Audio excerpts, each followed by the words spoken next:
Bonsoir à tous, c'est un immense plaisir pour moi de vous retrouver chaque semaine pour explorer ensemble le monde de l'économie et des finances. Ma banque assurance et moi, à travers ces 3 rubriques, la revue, le forum Edico-Eco aide à la recontextualisation de l'économie nationale et internationale. Nous démarrons tout de suite, comme d'habitude, avec la toute première rubrique. Mesdames et messieurs, bonsoir, voici la revue.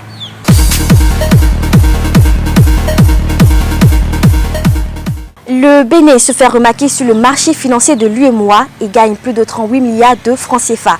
Détails et précisions dans ce document. La revue vous dévoile également le bilan 2019 des actes de cybercriminalité et les organisations les plus touchées par le phénomène. Zoom ensuite sur le transfert à l'Assemblée nationale d'une nouvelle loi pour recadrer l'usure au Bénin. Regardez. Cette rubrique vous est offerte par l'Économiste, premier quotidien économique au Bénin, disponible du lundi au vendredi sur toute l'étendue du territoire national. Marché financier de l'UEMOA, le Bénin obtient 38,5 milliards de francs CFA. Sur son compte Twitter le jeudi 6 février 2020, l'agence UEMOA Titres a annoncé l'obtention de 38,5 milliards de francs CFA à l'issue de son émission d'obligations assimilables du Trésor à 60 mois. Cybercriminalité, 1 milliard de comptes piratés en 2019. L'année dernière, les cybercriminels auraient non seulement piraté près d'1 milliard de comptes, mais les auraient aussi vendus à des tierces personnes. NordVPN, une compagnie nord-américaine, a révélé lundi. Facebook fait partie des 8 organisations fortement touchées par les pirates informatiques à travers le monde. Transformation de produits, un centre commercial à Alada pour diverses activités. Dans un communiqué en date du lundi 10 février 2020, le ministre de l'Industrie et du Commerce a invité les opérateurs économiques désireux de s'installer dans la zone d'Alada, retenue pour abriter le centre commercial des produits agricoles et tropicaux destinés à l'exportation, à prendre des dispositions nécessaires pour la construction des bâtiments de leurs activités. Demande de prêt au Bénin, bientôt une nouvelle loi pour encadrer l'usure. Les ministres du gouvernement béninois, réunis pour une seule séance hebdomadaire le mercredi 12 février 2020, ont décidé de la transmission à l'Assemblée nationale pour adoption du projet de loi portant définition et répression de l'usure en République du Bénin. C'est là une décision qui viendra révolutionner et assainir cette pratique sujette à nombre d'irrégularités et de spéculations. Plusieurs autres décisions sont également issues de cette assise.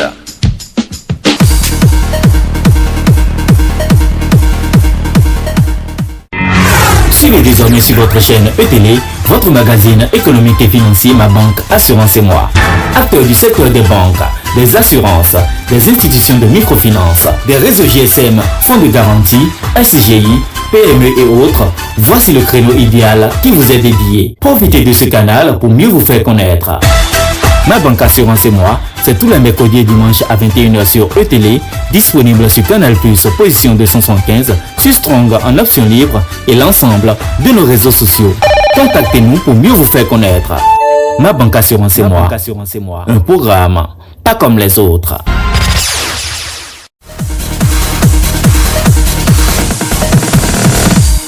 Le tour de l'actualité est fait, c'est le moment d'aborder la deuxième étape de cette émission. Mesdames et messieurs, voici le forum.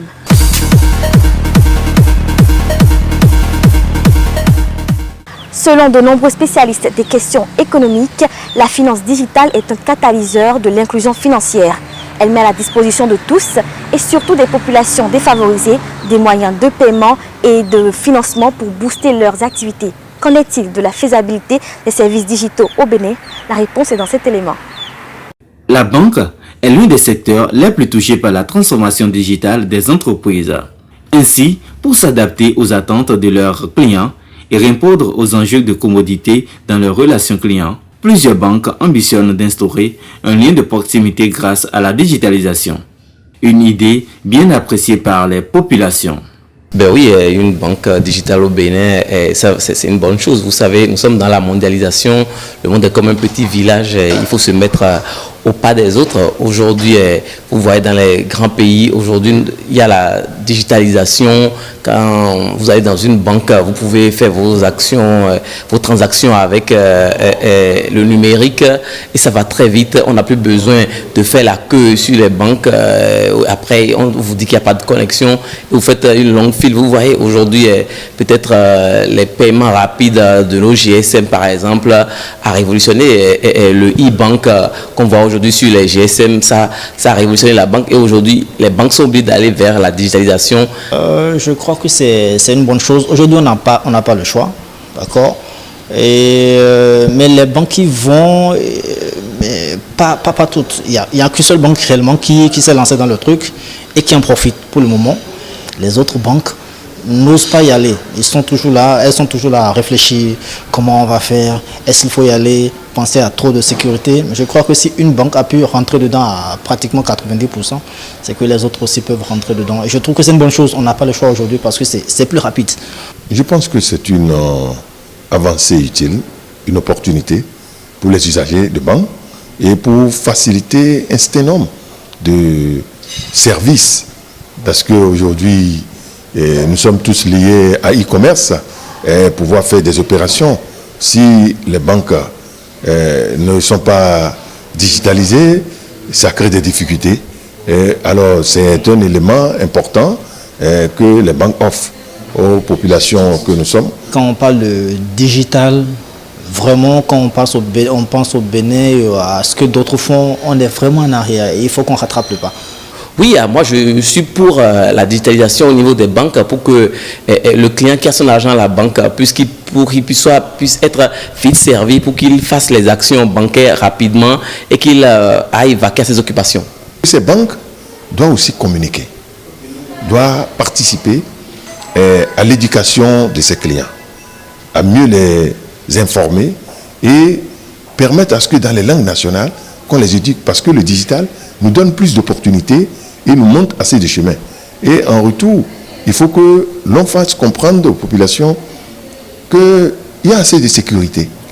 Avec le digital, qu'il s'agisse d'opérations simples ou plus complexes, les banques traditionnelles devront repenser totalement l'expérience client à travers une stratégie alliant à la fois réelle et digitale. Quels sont les enjeux de la transformation digitale dans chacune des étapes de la chaîne de valeur de la banque? Gilles Escarguel, avocat d'auteur, chargé des études et administrateur de la plateforme d'échange d'informations de l'Association professionnelle des banques et établissements financiers du Bénin, nous répond. Aujourd'hui, le digital, si vous voulez, dans le secteur bancaire, c'est défini par la dématérialisation en fait de tout ce qui est services, produits que la banque propose et dans le cadre de l'innovation, proposer en fait ces produits et services là afin qu'elles soient adaptées aux besoins du client. Donc dans un processus de digitalisation de ces produits et services, la banque doit, si vous voulez, revoir un peu sa structure organisationnelle, depuis le front office jusqu'au back office, puisque ça a un impact direct sur son fonctionnalité. Et en droite ligne avec le projet de la Banque centrale pour atteindre 75% d'inclus financièrement à l'horizon 2025, eh bien, il est important que les banques puissent très tôt amorcer leur transformation digitale pour répondre à ces exigences-là. Donc vous imaginez par exemple si le gouvernement décide de digitaliser ces factures, le paiement de ces factures d'électricité et d'eau, le paiement des taxes et donc des impôts et consorts, eh bien ça fait un boom. C'est toute une architecture qu'il faut mettre en place. C'est des banques qui doivent être prêtes pour répondre à toutes ces transactions, tout ce flux-là.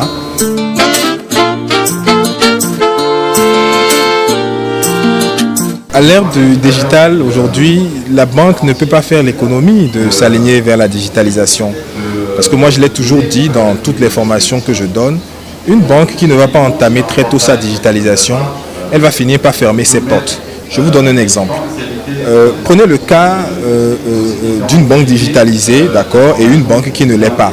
Les clients auront tendance forcément à vouloir aller vers la banque qu'il est, parce que cette banque-là va leur offrir des solutions, des produits qui vont les rendre plus confortables en fait dans l'utilisation. Si par exemple je peux consulter mon solde depuis chez moi à la maison, que ce soit le jour ou la nuit, si je peux prendre rendez-vous avec mon banquier en un clic sur mon téléphone au lieu d'avoir à me déplacer en agence, si je peux faire des transactions de base, donc des virements, des transferts et consorts, si je peux faire tout ça avec une banque, je vais préférer en tant que client aller vers cette banque-là que me diriger vers la banque traditionnelle avec qui je suis obligé de rentrer dans une file d'attente assez longue où il y a des problèmes de perte de connexion. Donc voilà.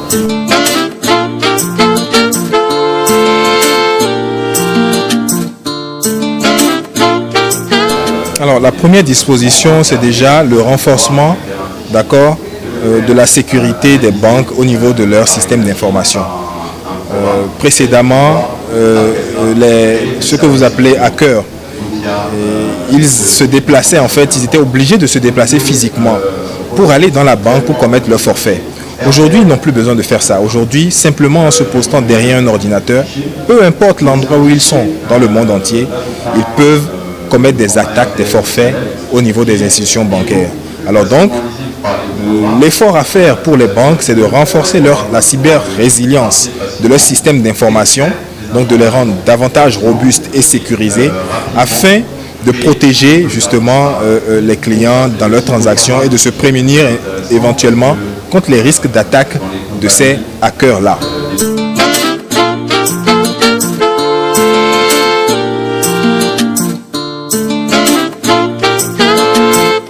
Vous avez tout intérêt à vous adapter à la digitalisation, parce qu'aujourd'hui, si vous êtes obligé de vous déplacer de votre ville pour aller dans une autre, avant de remettre de l'argent à un parent ou à un proche, et qu'aujourd'hui votre banque ou votre institution financière vous offre cette opportunité-là depuis votre téléphone portable, votre smartphone de le faire, eh bien, vous avez tout intérêt à y aller.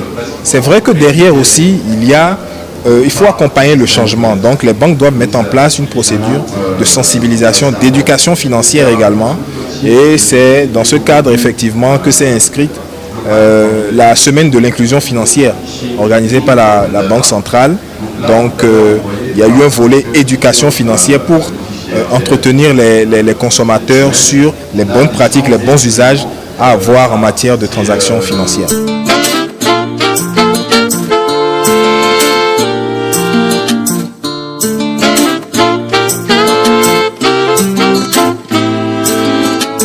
Alors, au-delà du problème de connexion Internet, il faut partir déjà du problème de l'énergie. L'énergie qui, dans un processus de digitalisation, est quand même le fondement également. Alors, aujourd'hui, cette question est en train d'être adressée par le gouvernement. Des solutions sont en train d'être trouvées. Vous allez remarquer que les délestages répétés connus par le passé ont beaucoup baissé, ont beaucoup diminué. Des efforts restent à faire, c'est vrai, il y a des chantiers en cours. Mais en ce qui concerne l'accès à Internet également, il faut dire que le gouvernement est en train de déployer de la fibre optique au niveau de tout le pays. Donc tout ça également sera pris en compte par le gouvernement pour permettre justement aux populations d'avoir des services Internet notamment adaptés à coût abordable.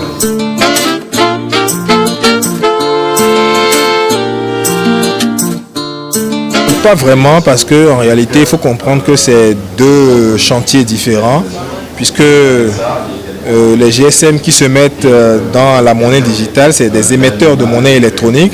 Donc c'est un agrément qu'ils reçoivent de la Banque centrale qui est bien différent de celle qu'ont les banques. Donc il y a des dispositions réglementaires, d'accord, qui ne leur sont pas forcément appliquées.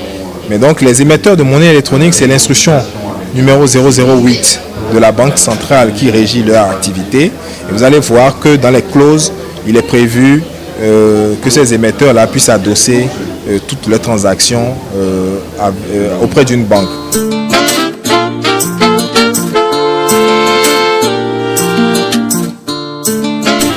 Un message pour les rassurer, c'est de dire que aujourd'hui, les banques n'ont pas le choix. Elles doivent s'aligner sur le chemin de la digitalisation. Alors, il appartient aux clients de faire attention aussi dans le cadre de la protection de leurs données personnelles aux usages qu'elles font de leurs données. Aujourd'hui, quand vous vous connectez par exemple sur un site et que vous recevez des messages publicitaires, que vous cliquez dessus et qu'après on vous appelle pour vous demander par exemple votre code PIN, vous le balancez et qu'après on vide votre compte, eh bien c'est des situations qui sont déplorables et qui sont dues au fait que les clients ne sont pas informés, ne sont pas sensibilisés sur les bonnes pratiques à avoir en matière de digitalisation, en matière de services et de paiements digitaux. Donc il appartient également, au-delà des clients, à ces fournisseurs de services-là de mener une veille, d'accord, de sensibiliser les clients sur les bonnes pratiques, les bons usages et de mener des campagnes de sensibilisation également dans les zones les plus reculées pour que la population, où qu'elle soit, puisse avoir accès effectivement à tous ces canaux. Les projets de digitalisation semblent prioritaires pour faire face à la concurrence représentée par les banques en ligne et les nombreuses applications de la FinTech. Les banques traditionnelles doivent choisir des solutions innovantes avec des canaux de communication adéquats.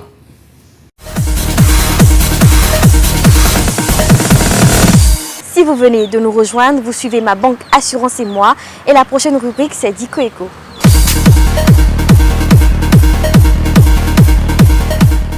Pour réaliser une dépense alors que vous n'avez pas assez d'argent, soit vous épargnez et retardez la dépense jusqu'au moment où vous aurez accumulé les fonds, soit vous empruntez la somme nécessaire pour réaliser la dépense immédiatement. Vous l'avez sûrement deviné, Dikoeko cette semaine a choisi pour thème le crédit. L'étymologie du thème crédit vient du latin credere qui signifie croire. Et cette étymologie rappelle que l'opération est fondée sur la croyance par le créancier que le débiteur sera à même de payer sa dette à l'échéance. Ainsi donc, pour l'emprunteur, qu'il s'agisse d'une entreprise ou d'un particulier, le crédit consacre l'existence d'une dette et ouvre la mise à disposition d'une ressource financière à caractère temporaire. Chose importante à retenir, pour être bénéficiaire d'un crédit, vous devez vous assurer de votre capacité de remboursement et prendre en compte la durée de votre engagement. Pour l'emprunteur, qu'il s'agisse d'une entreprise ou d'un particulier, le crédit consacre l'existence d'une dette et ouvre la mise à disposition d'une ressource financière à caractère temporaire. Le crédit est une avance, d'où son importance pour réaliser une dépense alors que vous n'avez même pas assez d'argent. Soit vous épargnez et retardez la dépense jusqu'au moment où vous aurez accumulé assez d'argent, soit vous empruntez la somme nécessaire pour réaliser la dépense immédiatement. Ainsi, vous rembourserez le crédit au fur et à mesure, c'est-à-dire le montant prêté augmenter des intérêts. Le second cas est le plus courant, car il vous évite d'attendre d'avoir à épargner. Il existe différents types de crédits.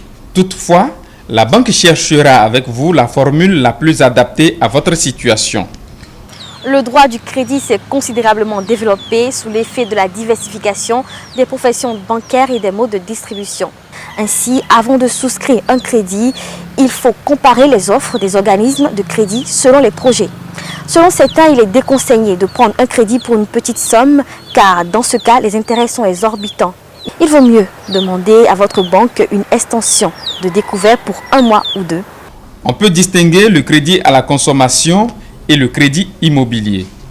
En règle générale, les crédits à la consommation sont des crédits à court terme. Les crédits immobiliers sont plutôt des crédits à long terme, 10 à 15 ans ou même plus.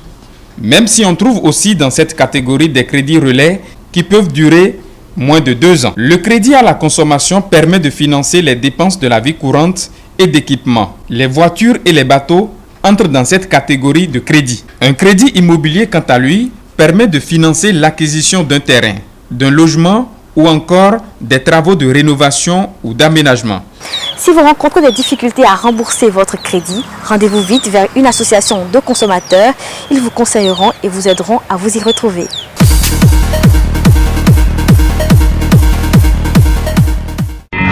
Suivez désormais sur votre chaîne ETélé, votre magazine économique et financier Ma Banque Assurance et moi.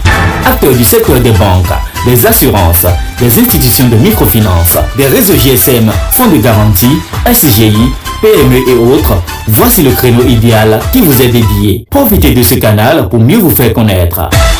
Ma banque assurance et moi, c'est tous les mercredis et dimanches à 21h sur E-Télé, disponible sur Canal+, position 275, sur Strong en option libre et l'ensemble de nos réseaux sociaux. Contactez-nous pour mieux vous faire connaître. Ma banque assurance et moi, un programme pas comme les autres.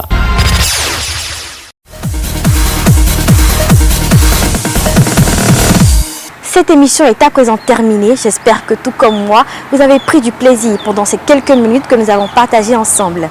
Les numéros de ma banque assurance et moi sont disponibles sur le site www.l'économistebénin.com, mais également sur la page YouTube de la chaîne de télévision E-Télé.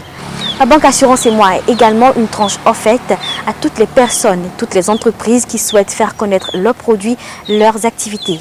On se donne rendez-vous semaine prochaine, même jour, même heure. Bye bye.